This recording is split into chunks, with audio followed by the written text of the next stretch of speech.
But this guy, did you hear his halftime speech? I mean, this guy just seemed to be thrilled that everything that was happening around him was really fun. We were enjoying it. He was enjoying it. He lost track of time. He didn't know what the foul situation was. He was a fan like the rest of us, just swept up in it. And then in the end, he looked up, oh, we lost. That's a bummer. We were so close. But his halftime speech was like, hey, wasn't that fun out there? We were up by a point. Yeah.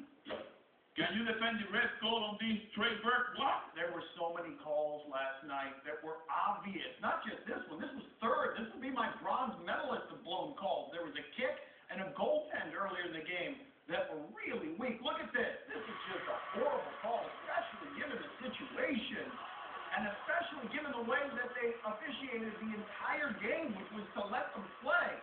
And I thought the refs were overmatched last night, and I thought they were terrible last night. However, I will say this in their defense.